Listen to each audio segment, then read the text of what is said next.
Hello and welcome. I'm Dave. Today we will learn about Python virtual environments and pip, and I'll provide links to all resources in the description below. I've got VS Code open and a new folder to the left for Lesson 21.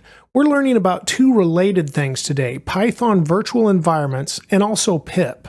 Pip is an acronym for Preferred Installer Program, or some have said pip installs packages. So let's start with pip. So pip lets us install packages in our programs that are not already included in Python, like the math module and other modules that we've used in previous lessons. So let's look at how to do that. Now pip is already included with Python, so you should have it after we've installed.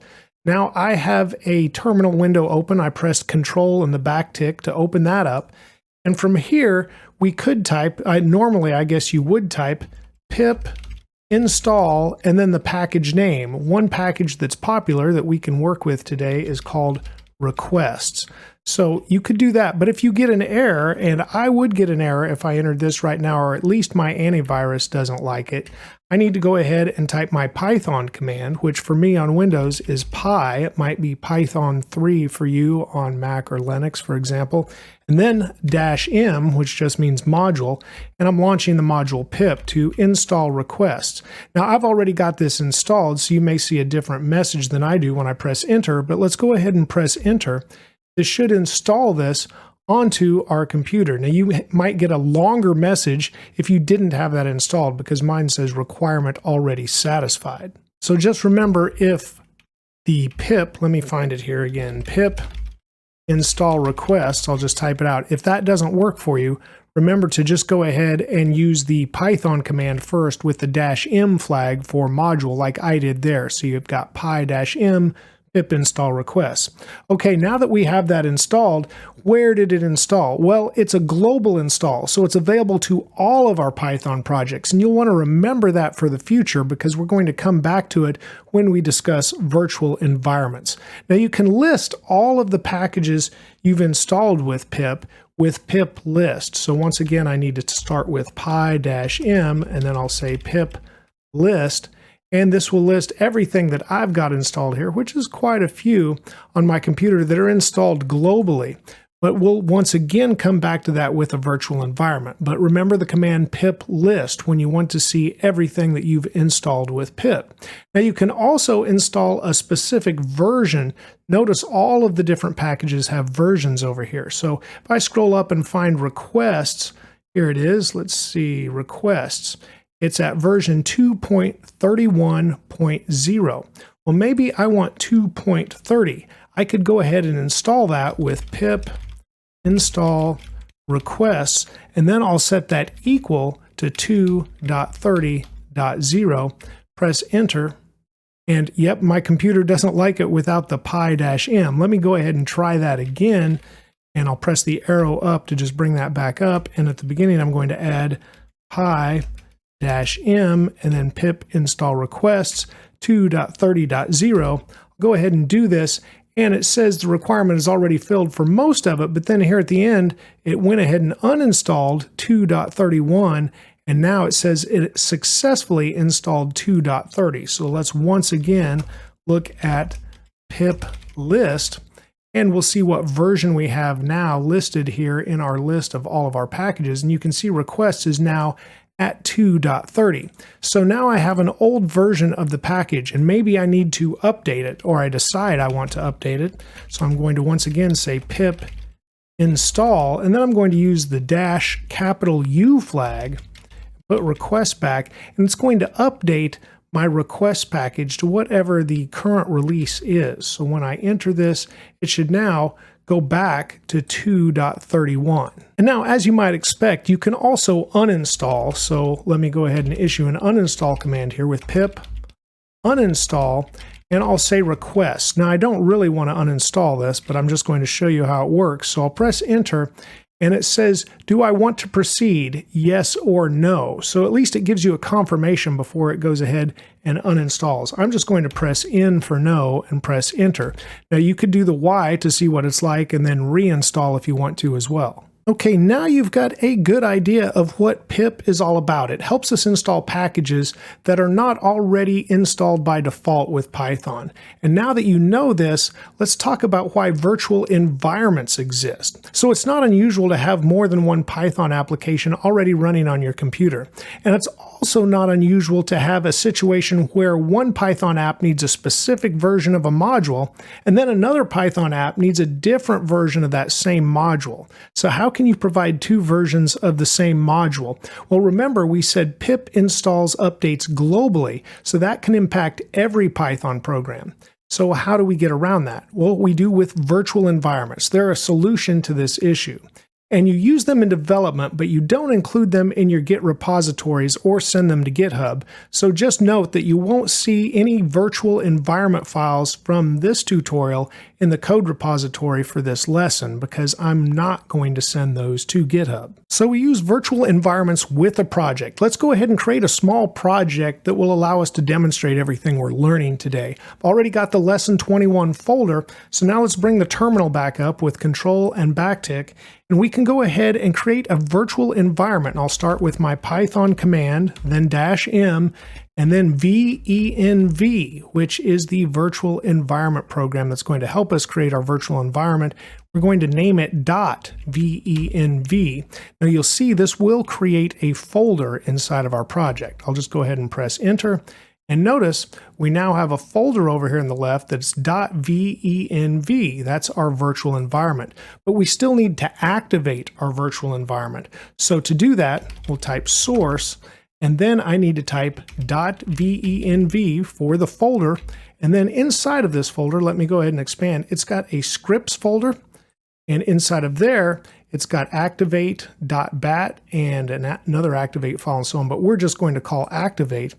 And what we need to do then is specify scripts and then activate, if I spell activate correctly. Now this will go ahead and start our virtual environment. Notice now after I pressed enter, we see in parentheses down here .venv. We're inside of an active virtual environment. Now I'll press enter again, and you'll notice it once again ends with that .venv inside of parentheses. That's how you know it is activated. Now, it's important to remember how to activate it because you're going to need to do that every time you come back to work on your project. Let's say you've closed this folder out and opened another project, then you come back, you're going to want to activate your virtual environment every time you're working on the project, so you're not in the global environment. Now, it's important to know you can also deactivate it, and all you have to do for that is type deactivate. So I'll do that and press enter, and notice you don't have the parentheses and the .venv anymore. And if I press enter, it still won't be there. So now we're back in the global environment. So I can use my arrow keys and just arrow back up to the previous commands if I want to activate or deactivate right now. But right now, remember I have that big long list of packages that are in my global environment with pip. We can look at that again with py-m, then pip list. So here is a long list of the global packages I have. Now let's go ahead and activate our virtual environment. It's now activated, and now I'm not going to get an error on my computer if I just use pip instead of typing py-m now. So now in the virtual environment, you'll see me just do pip list, and I don't have much because we just started our environment. So we just have the basics right now inside of our virtual environment. And notice it also says a new release of pip is available. 22.3.1 should go up to 23.1.2. And it tells us how we could execute this as well. So let's go ahead and do that. Now I can just use my py command here instead of python.exe. Then I'll say -m, and then I'm going to say pip install. We could use the 2 dashes and the word upgrade, or you could use the 1 dash and the capital U like I showed you, which means the same thing. And then we'll just say pip. It should go ahead and update that for us. And now it says we're at 23.1.2, and we should be able to say pip list. Now let's go ahead and install some packages that we can use with our small project that we're going to create. So let's install requests once again, and we're going to need this in our virtual environment. We already have it in the global, but that's not going to be for this project now. We're going to just use a virtual environment for this project. So let's install that with, I'll say py-m and then pip install requests. And now it should install that, and we can check that to see if it's on our virtual environment with pip list. And now notice it installed several other things. It didn't just install requests. So this package requests has some of its own dependencies, and we can see the details about any package if we use the show command. So I'll say pip show requests. And now we get some details here. So it says this also requires, and it lists these other packages that it requires. And notice those were installed, and we should also be able to see those listed up here in the lib and then site packages folder. And we see several things that were installed here as well. Now there's one more package I want to use today. So I'm going to say py-m and then pip install, and it's going to be python-.env. Go ahead and install this package as well, and you could check to make sure it's installed with pip list if you want to. I'm confident that it's already there. It says it is successfully installed. I've temporarily opened up a web browser here, and we're at PyPI, which is pypi.org, and this is the website that has the Python package index. And this is where you can search for these packages to use inside of your application. So if you're wondering where I could find requests or learn about python-.env that we just installed, or many other packages, go ahead and search for projects here on the Python package index. Back in VS Code, now that we've installed these other packages we need, let's once again look at our pip list. So I'll say pip list, and we'll see everything that's installed here in our virtual environment. Now these are the dependencies for our project. And while I said we will not want to include our virtual environment files inside of any GitHub repository, we can go ahead and include a list of requirements, and we should create that. So let's type, I'll start once again with py-m and then pip, now freeze, that's a new command. So pip freeze, then do a greater than sign, and then put requirements.txt. So we're going to create a text file with the requirements in it. Let's go ahead and press enter, and we should see this show up over here in our file tree. And if I close the terminal, we can see it lists all of the dependencies here for our project. Or if you want to use another word instead of dependencies, it lists all the requirements for our project. Now, as I've said, I don't want .venv, the folder, or anything inside of it inside of our GitHub repository or my GitHub repository for the course files as well. So I'm going to create another file here called dot with a period first, gitignore. Now this works with Git and GitHub, and I'm going to list the .venv folder inside of it and save this file. So that way, when I create a repository, or when you would initialize a repository for your project using Git, if you know Git, if not, I do have tutorials about that on my YouTube channel as well. But this way, it will make sure this folder or .venv is not included in that Git repository with the rest of the source code.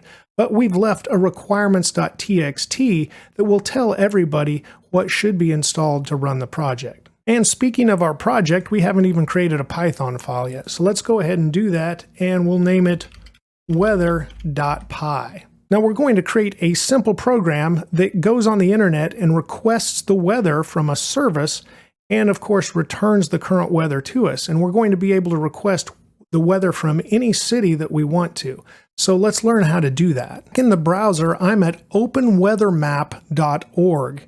And here you need to go ahead and just sign up for a free account. I've already done so, so I have my name up here in the top right. Once you have signed up for that free account, and I believe you'll have to confirm your email probably, and there may be a slight waiting period as well, so no rush, but once you have all of that complete, come back to the video. And now I'm going to assume that is complete and you're back to the video and you've signed up for your own openweathermap.org free account. From here, you want to click your name in the top right and choose My API Keys.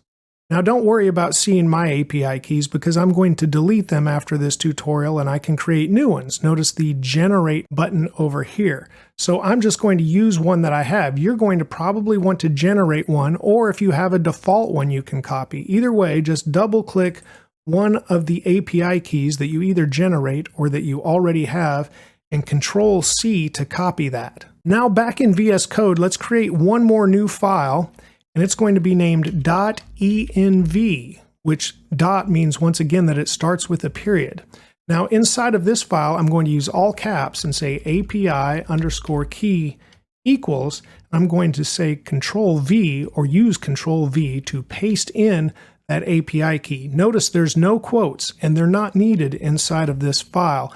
This is our environment variable file, and we use this in development. This is another file that we never want to send to GitHub because it contains our secrets, and we don't want to share those in a code repository on GitHub. If you ever deploy an application on the web, your host will allow you to insert the environment variables in spaces they have provided on the host for the website, for example. So you would take this value and take it to your host. So you never include that in GitHub, but you do use it during development in a .env file, and that's what we're doing today. So let's go to our gitignore file, and besides the .venv that's listed, we also want to list .env, lowercase, make sure it matches, and save. So you will not see the .env file inside of my code repository for this lesson either. Back in the browser at openweathermap.org, let's go ahead and click on API in the very top navbar. And once you're at API, we need to scroll down, and we're going to go to the current weather data API doc. So click on API doc by current weather data.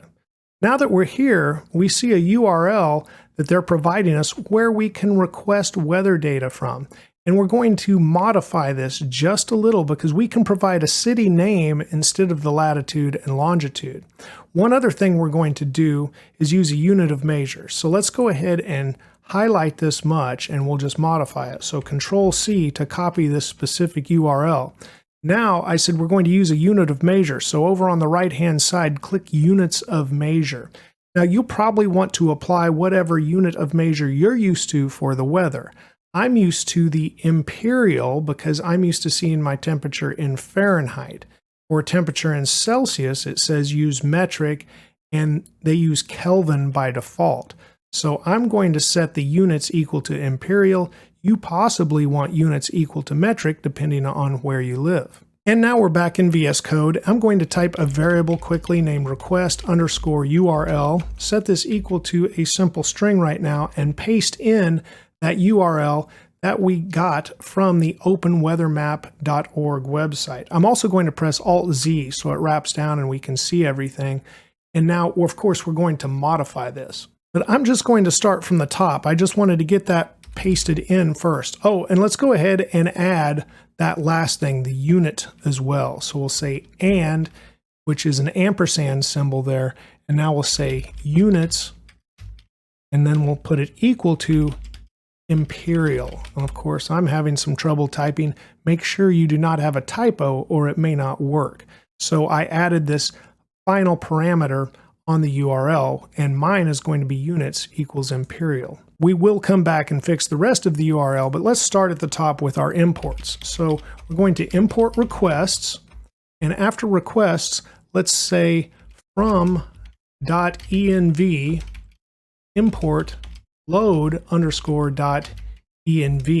That's going to help us get our environment variable value. We're also going to need to import OS, which is, of course, built right into Python. And now we need to call load.env, and that's going to load in those environment variables so we can retrieve them. And we only have the one, which is the API key, but it's still important to call this first, and that way it will be available for us. And now I'm going to create a function. So we'll say def, and then we'll call this get_current_weather.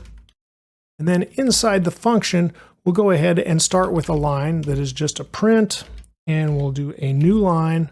Let's do 3 asterisks, for example, and then say get current weather conditions, and 3 more asterisks, and another new line. That is just our welcome message when the function is called. After that, we're going to need a city value, so we can get the weather for whatever city we want, and we'll create an input there. We'll once again have a new line, and then we'll just say, please enter a city name. And after that, we could put another line break. Yeah, let's go ahead and do that. So one more line break there. We can just space things out nicely. And after we get that city name is where we're going to need this request URL. And of course, we're going to have to insert the city name into it. So now let's go ahead and fix our request URL. Everything we see before the line break is fine. So everything we have here to weather is good. And then you start the params with the question mark in a URL. And we are not going to provide latitude or longitude. However, we are going to provide some city information. So let me delete this ampersand as well, because the API key could be the first thing we apply here, and we have to pass it as the app ID. But this won't work, just saying API key in there. And likewise, this also needs to be an F string. So let's go ahead and put the F here, which will allow us to insert those values. So now I'm going to say os.get_env. Oh, and I'm sorry, there is no underscore. It's get_env without the underscore. And now we can specify that variable name, which was API key, that we have inside of our .env over here. So there is the variable name, and we have now specified it, and we use os.getEnv to get that, and we loaded those values from that file with the load_.env. But notice we haven't entered our city yet. So before units, let's go ahead and add another ampersand here. And here we just put a Q, which is an abbreviation in their API system for query, I believe. And what we want to pass in here is the city. And we'll just wrap that in curly brackets. And then we have the final ampersand. And for mine, units equal imperial. So that's the full request URL. Now let's go ahead and print the request underscore URL. And we'll just make sure that it's putting out what we expect it to. So this will make sure you're not missing any values if we go ahead and test it that way. So underneath this, we can call our function with get current weather, and that should go ahead and launch when we run the file. So now let's go ahead and choose run Python file. And we have get current weather conditions. Please enter a city name. So I'm going to say Kansas City. Press enter. And here is what was output. So here's the full URL, and then we go ahead and get the app ID param, and it's equal to that API key. Then we have another ampersand, which means there's going to be another param, and this is the query, which is Q, equals Kansas City. And then finally we have another ampersand, units equals imperial. So this looks like what I want, although I'm a little concerned the Kansas space city, this space might create an issue. We'll see if it goes ahead and works or not when we enter a city name with a space, like New York or Kansas City or New Orleans or Los Angeles and so on. Okay, I'm going to close the terminal and let's finish out this program. We no longer need to print that request URL, so I'll comment that out. So just leave it in there for you in the source code for this lesson if you want it. Now let's set our weather underscore data equal to requests. Now we're using that request package that we installed, .get. We're passing in the request underscore URL, and then we want a JSON format of data. So JSON is a string that is sent in an object kind of format. If you're not familiar with JSON, I don't want to explain it all right now, but it's the way data is sent back and forth on the web for many, many applications. And that's how we want to receive this. So we'll see what that looks like when we go ahead and print the weather underscore data now when we call that function. So let's save the file once again with Control S. And now I'll run the file and let's try this out. And let's enter another city name that has a space just to see if it's going to work with that. So yes, it did work. And this is what JSON looks like, and it doesn't read too easily in the terminal like this. So maybe we want to add something else that will help us read it as well. So now let's close this. I'm going to scroll back to the top. We're going to have one more import, and that's going to be, from pp_print. So what it stands for pretty print, but it's just not saying the word pretty. So we have pprint actually, and then import pprint. And now we'll come down here and we'll use that on the weather data. So instead of just print, it's going to be print for pretty print. Let's save and let's run that once again. Happy to see the space inside of the name New York did not create a problem. So let's run this for Kansas City again and press enter. And now, yes, this is much easier to read than it was before. The pretty print definitely helped out. So we can see here is all of the information, and the JSON starts right here as an object. And here's all of the data. So we've got our feels like, and there is my temperature in Fahrenheit for Kansas City. Here's the current temperature, which is almost the same. Has a lot of other details as well. Here in weather, description is clear sky. So we can get all of this from this object, from the JSON, if we know how to access these values. Now let's once again close the terminal and let's go ahead and make this a legitimate module. If we say if underscore name underscore twice once again equals 2 underscores main 2 underscores, then we will call the function. If not, we could possibly import this as a module into another file if we wanted to as well. I'm going to go ahead and comment this out, but once again, leave it in here with the pretty print just so you know how you can easily read that JSON data if you want to. And I will, of course, leave this import here at the top, even though we're not using it with it being commented out. Let's go ahead and print out some more readable information for anyone that would use this module. So I'll say print, and now let's just give a string for each value here. So they need to be F strings. And this is going to be weather, or I should say current weather, right? Current weather for, and this is where we would insert our value. So it's always going to reference the weather data variable that we get. And now we just need to reference what's inside that JSON. Well, one of the properties was, and let me get it right here, we need a bracket first and then the name of the property. One of the properties was name. So this would say current weather for Kansas City, for example. Now I need to go ahead and put in line breaks once again. So I'm going to do a /n to start out with, so that's not right up against anything. And now we put one here at the end as well, or we could just wait to the next line. Let's wait to the next line. So now let me copy this down with Shift Alt and the down arrow.